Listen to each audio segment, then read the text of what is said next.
Fed is what preceded the Fed. We made it as a nation until 1913 without a Federal Reserve. We went through the Industrial Revolution without the Federal Reserve. What I would like to see happen is a return to the constitutional monetary system that the framers of our Constitution envisioned. And so, from the point of view of the United States government, I think the Treasury would go back to coining money, and coining money is taking money, which constitutionally is gold and silver, and making coins out of it, and issuing coins. Notes, note currency, the bills that we carry around, those bills existed prior to 1913. They just were by the Federal Reserve Bank. They were issued by others. To go to Bank of America, for example, and you want to borrow $100,000, they don't issue their own notes to you. They rediscount Federal Reserve notes to you. That's what dollars are. They are Federal Reserve notes. Even though it says $1 on it, that's not what it is. It is a note. It claims to be. It says Federal Reserve note, this note. And so it is a promise to pay. It used to be a promise to pay dollars, but now it's a promise to pay nothing. It's just a piece of paper. But before banks were issuing Federal Reserve notes, they issued their own notes. So if you were an entrepreneur and you wanted to take out a loan from the Bank of America, they would issue you 100,000 notes drawn on the Bank of America. And that's what happened. Prior to the Federal Reserve, there were bank notes floating around the country.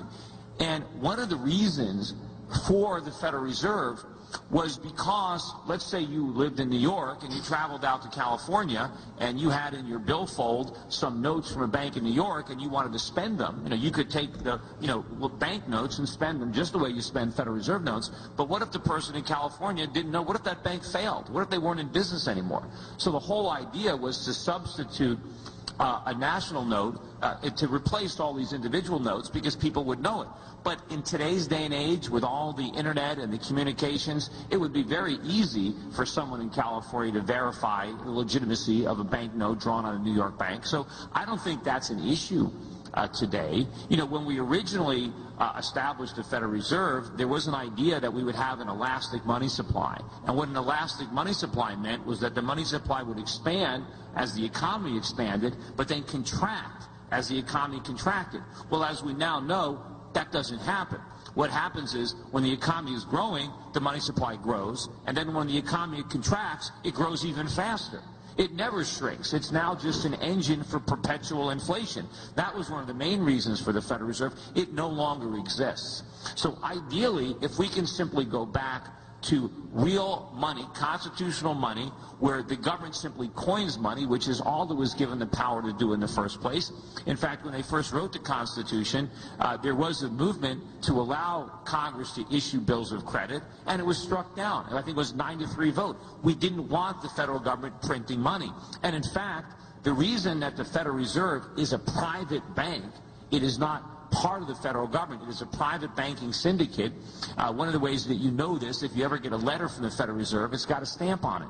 If you get a letter from the government, there's no stamp because it's, this is a private. They actually pay a tax. The Federal Reserve pays a tax to Congress. They're allowed to make a certain return on their assets, which is why the Federal Reserve building is so expensive, because they know whatever they earn is going to be paid to government in a tax, but it's private.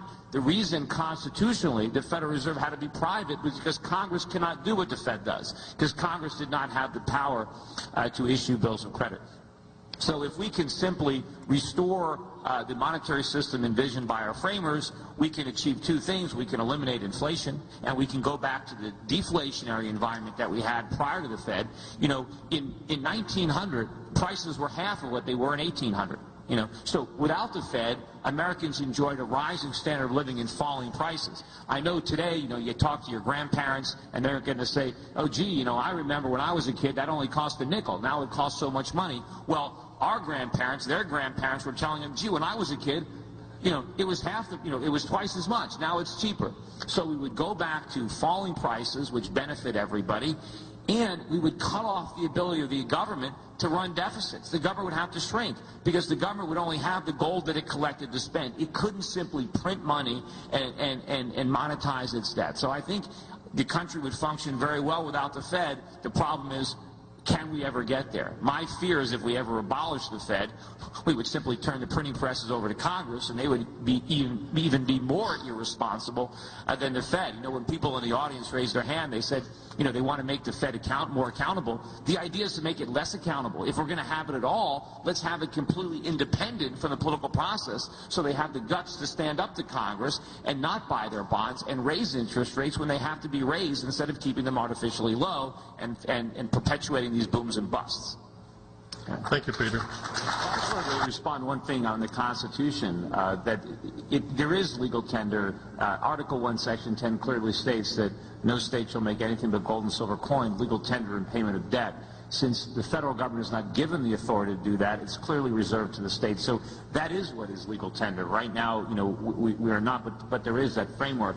And the one thing we do need, what you're talking about, is there is a bill to exempt from income tax the profits on gold. And that's, if we do that, then we do give individuals a choice to use gold and transact in gold and not hold Federal Reserve notes. Right now they can't do that because every time they buy something, they generate a taxable event. So in order to have a real competition for the Fed, you need to remove their income tax on gold. What are the chances of that bill passing? Zero?